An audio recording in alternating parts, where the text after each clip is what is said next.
ನಮಸ್ತೆ ಎಲ್ರಿಗೂ, ಹೇಗಿದ್ದೀರಾ? ನಾನು ನಿಮ್ಮ ಸುಜಾತ ಮಲ್ನಾಡ್. ನಾನು ನಿನ್ನೆ ಬ್ಲಾಗನ್ನು ಇವತ್ತು ಅಪ್ಲೋಡ್ ಮಾಡ್ತಾ ಇದ್ದೀನಿ. ನಿನ್ನೆ ಭಾನುವಾರ ಆಗಿರೋದ್ರಿಂದ ಎಲ್ಲಿಗೆ ಹೋಗೋಣ ಅಂತ ಯೋಚನೆ ಮಾಡ್ತಾ ಕೂತಿದ್ವಿ.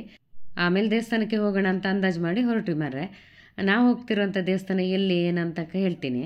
ಅದಕ್ಕಿಂತ ಮೊದಲು ನೀವೇನಾದರೂ ನನ್ನ ಚಾನಲ್ನ ಮೊದಲನೇ ಸಲ ವೀಕ್ಷಣೆ ಮಾಡ್ತಿದ್ರೆ ಒಂದು ಲೈಕ್, ಶೇರ್, ಸಬ್ಸ್ಕ್ರೈಬ್ ಮಾಡೋದು ಮರಿಬೇಡಿ ಆಯಿತಾ. ಆಮೇಲೆ ಗಡಿಬಿಡಿಗೆ ಮಕ್ಕಳನ್ನೆಲ್ಲ ಹೊರಡಿಸಿ ನಾವು ಸೀದಾ ಹೊರಟ್ವಿ. ನೋಡಿ, ನಾವು ಹೋಗ್ತಾ ಇರೋ ದೇವಸ್ಥಾನ ಯಾವುದು ಗೊತ್ತಾ?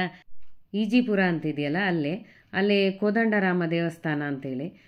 ಈ ದೇವಸ್ಥಾನದಲ್ಲಿ ವಿಷ್ಣುವಿನ 108 ಅಡಿದ್ದು ವಿಗ್ರಹನ ಪ್ರತಿಷ್ಠಾಪನೆ ಮಾಡಿದ್ದಾರೆ. ಅದನ್ನು ನೋಡ್ಕೊಂಬರಕ್ಕಂತ ಹೋಗಿದ್ದು. ಆದರೆ ಹೋಗುವಾಗ ಸ್ವಲ್ಪ ದೂರದಲ್ಲೇ ಗಾಡಿಗಳನ್ನೆಲ್ಲ ನಿಲ್ಲಿಸಿ ಬನ್ನಿ ಆಯಿತಾ. ಬೈಕಿಗೆ ಬರ್ಬೋದು, ಅಡ್ಡಿ ಏನಿಲ್ಲ. ಆದರೆ ಮನೆಗಳ ಸಾಲೆಲ್ಲ ಇರೋದ್ರಿಂದ ಕಾರ್ಗೀರ್ ತಗೊಂಡೋದ್ರೆ ಸ್ವಲ್ಪ ಕಷ್ಟ. ಅದಕ್ಕೆ ಸ್ವಲ್ಪ ದೂರದಲ್ಲೇ ನಿಲ್ಲಿಸಿ ಬನ್ನಿ ಆಯಿತಾ. ನಾವು ಕೂಡ ಹಾಗೆ ದೂರದಲ್ಲೇ ನಿಲ್ಲಿಸಿ ಬಂದ್ವಿ. ರೋಡ್ ಬದಿಯಲ್ಲೇ ದೇವಸ್ಥಾನ ಇದೆ, ಜಾಸ್ತಿ ದೂರ ಅಂತ ಇಲ್ಲ. ನೋಡಿ, ಇದು ದೇವಸ್ಥಾನದ ಗೋಪುರ. ಹಾಗೆಯೇ ಬದಿಯಲ್ಲೇ ನೋಡಿ, ಇಲ್ಲಿ ವಿಷ್ಣುವಿನ ಮೂರ್ತಿ ಕಾಣ್ತಾ ಇದೆ. ಇನ್ನು ಒಳಗಡೆ ಹೋಗಿ ನೋಡೋಣ ಅಂತ ಹೊರಟ್ವಿ.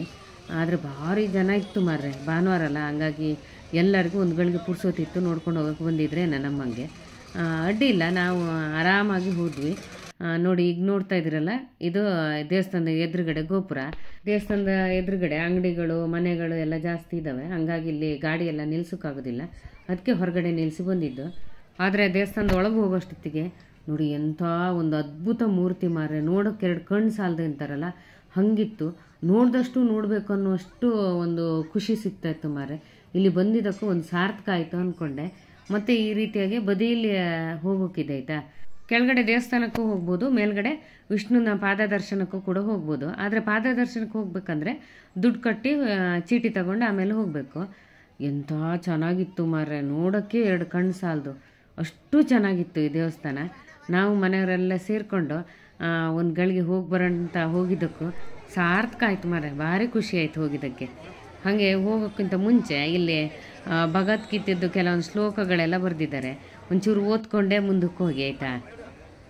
ನೋಡಿ, ಇಲ್ಲಿ ಎಷ್ಟು ಚೆನ್ನಾಗಿ ಶ್ಲೋಕಗಳನ್ನೆಲ್ಲ ಬರೆದಿದ್ದಾರೆ.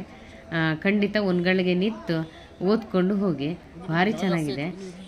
ವಿಷ್ಣುವಿನ ಪಾದದರ್ಶನಕ್ಕೆ ಹೋಗ್ಬೇಕಂದ್ರೆ ಇಲ್ಲಿ ಸ್ವಲ್ಪ ಮುಂದಕ್ಕೆ ಹೋಗಿ ಮೆಟ್ಲುಗಳು ಮಾಡಿದ್ದಾರೆ. ಮೆಟ್ಲುಗಳು ಹತ್ಕೊಂಡು ಹೋಗಿ ಅಲ್ಲಿ ದರ್ಶನ ಮಾಡಿಕೊಂಡು ಹಾಗೆ ಕೆಳಗಿಳಿದು ಬರೋಕ್ಕೂ ದಾರಿ ಇದೆ.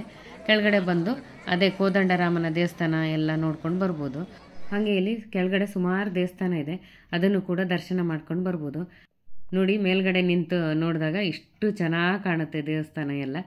ಭಾರಿ ಚೆನ್ನಾಗಿತ್ತು ಮಾರ್ರೆ. ಆಮೇಲೆ ಮೇಲೆಲ್ಲ ವಿಷ್ಣುವಿನ ಪಾದ ದರ್ಶನ ಮಾಡ್ಕೊಂಡು ಬಂದು ಕೆಳಗಡೆ ಕೋದಂಡರಾಮನ ದರ್ಶನನೂ ಮಾಡ್ಕೊಂಡು ಹಾಗೆ ಅಲ್ಲಿ ಪುಟ್ಟ ಬಾಲಕೃಷ್ಣಂದು ದೇವಸ್ಥಾನ ಇತ್ತು. ಅದಂತೂ ಭಾರಿ ಚೆನ್ನಾಗಿತ್ತು. ನೋಡೋಕ್ಕೆ 2 ಕಣ್ಣು ಸಾಲದಿಂತಾರಲ್ಲ, ಆ ಥರ ಇತ್ತು.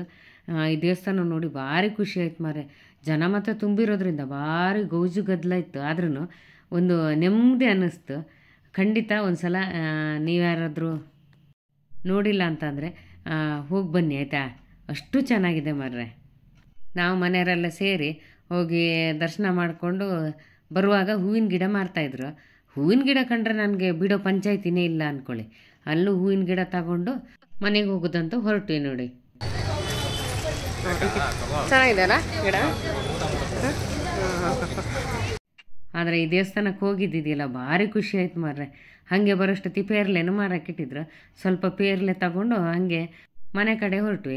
ನೀವೊಂಚೂರು ಪುರ್ಸೊತ್ತು ಮಾಡ್ಕೊಂಡು ಮಕ್ಕಳನ್ನೆಲ್ಲ ಕರ್ಕೊಂಡು ಈ ದೇವಸ್ಥಾನಕ್ಕೆ ಹೋಗಿ ಬನ್ನಿ ಆಯಿತಾ. ಭಾರಿ ಚೆಂದ ಇದೆ ಮಾರ್ರೆ, ಮನಸ್ಸಿಗೂ ಒಂದು ಸಲ ನೆಮ್ಮದಿ ಅನಿಸುತ್ತೆ. ಹಾಗಾದರೆ ಹೋಗಿ ಬರಲೇನ್ರಿ. ಇನ್ನೊಂದು ವಿಡಿಯೋದಲ್ಲಿ ಸಿಗ್ಲಾ. ಎಲ್ರಿಗೂ ಶುಭವಾಗಲಿ.